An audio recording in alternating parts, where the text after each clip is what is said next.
You don't know. You never know. Well, then why do it? Because you might. Well, what if I don't? That would be more sad. Yes, that would be sad. So I'm not. That's okay. You don't have to. But then how will I ever get letters? You won't. I know that, because I don't get any letters now, and Stephanie gets a lot of letters. Because Stephanie writes a lot of letters. If I wrote letters, would I get letters back? I'm pretty sure you would. But you don't know. No, I don't know. I can't promise you that you would. Margie then gave me that look of frustration that tells me that she doesn't approve of how the universe is arranged. But she went off to her room, and I didn't give it another thought until a couple of days later when she came to me with an enormous pile of envelopes addressed in her handwriting. She said, "Will you take these to your work today? Will you mail these for me?" That was 5 years ago, and still today we're receiving letters in our mailbox to Margie, whose correspondences originated in that original windfall of writing. Margie, in that one instance, learned how love works. I hope she hangs on to that lesson all her life.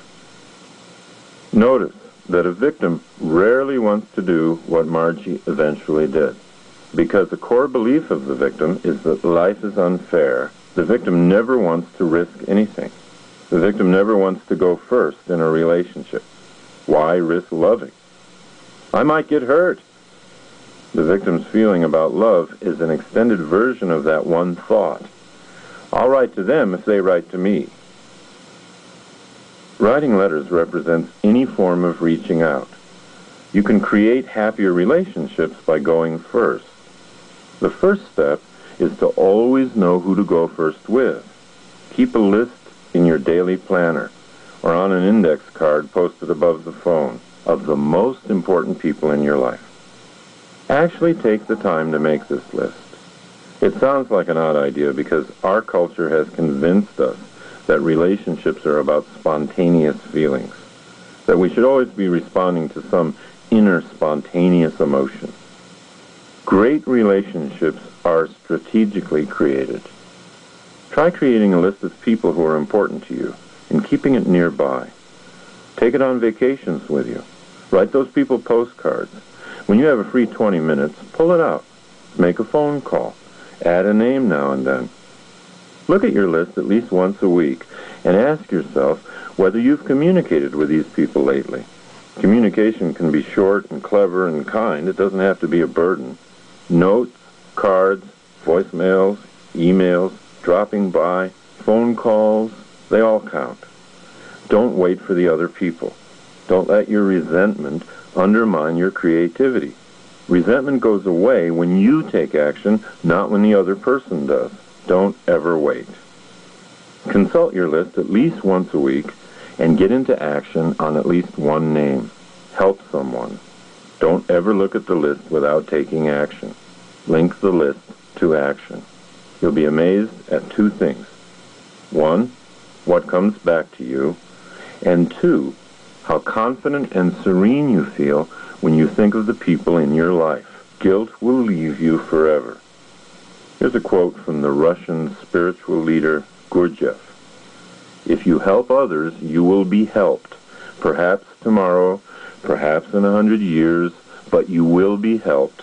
Nature must pay off the debt. It's a mathematical law, and all of life is mathematical. A woman confronted me in a supermarket. I was shopping and staring at some boxes on the shelf, and she walked right up to me. "Hey," she said, "don't I know you? Don't you teach that course on building relationships?" I wasn't sure what was to follow, so I drew on a long history of cowardice and responded with equivocation. "Well, I do teach some." No, I'm sure it's you. It was a year ago. I want to thank you." "Oh, you liked the course?" "Yes." "The relationship course?" "Yeah, well, then that was me." "Well, there is one part of that course that I've used ever since then." "What was that?" "The one thing, the best thing in your course was the ladder. There isn't a day goes by that I don't use that in my mind. Sometimes during a conversation that isn't going well, I just picture it quickly, and I'm okay again. I want to thank you." "The ladder," I said, not fully comprehending what she was talking about. "Yes, you know, the ladder. And how we get stuck so low on the ladder we can't understand the other person we're talking to. Oh, I said, the ladder of selves. The ladder of selves, yes. And it finally hit me what she was talking about.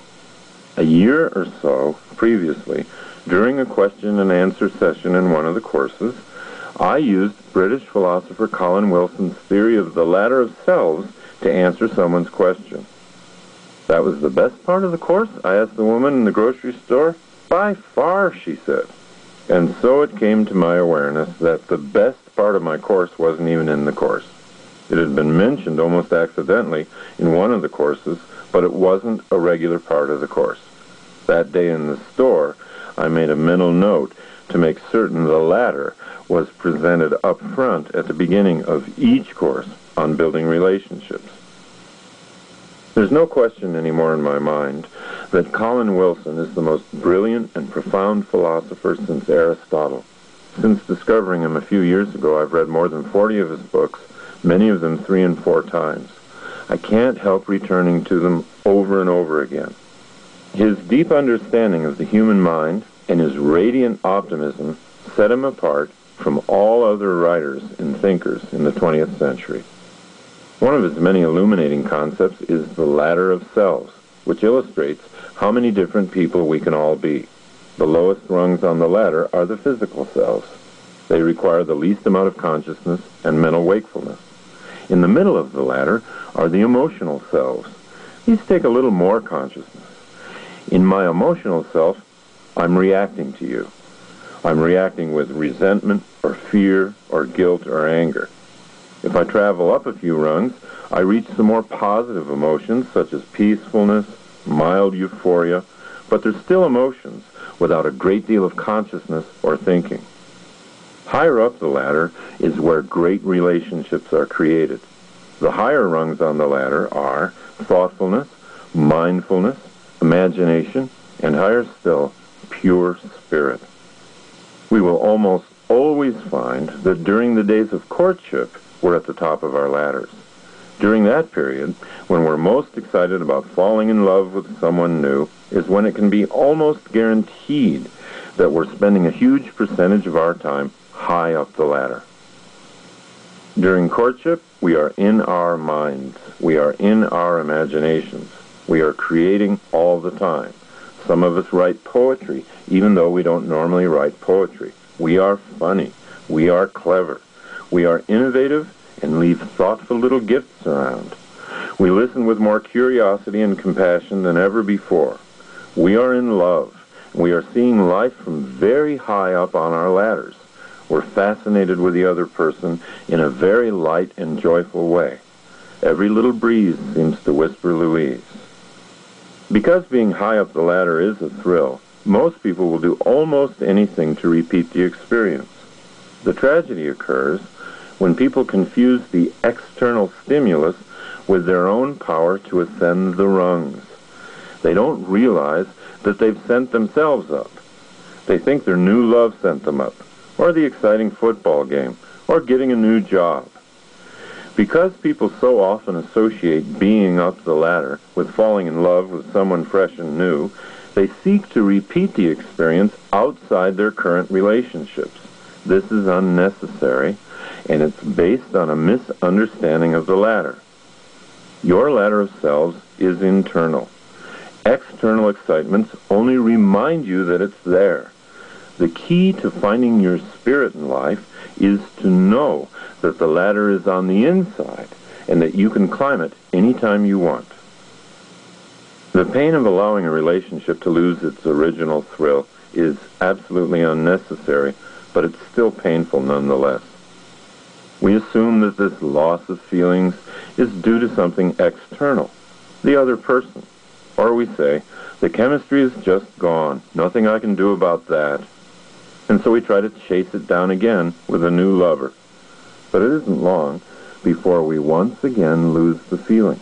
It isn't long before we act like people who don't know each other's names. Divorce rates go up and up as people confuse minor irritations and boredom with irreconcilable differences. A man in Terrissville, Connecticut, filed for divorce after his wife left him a note on the refrigerator.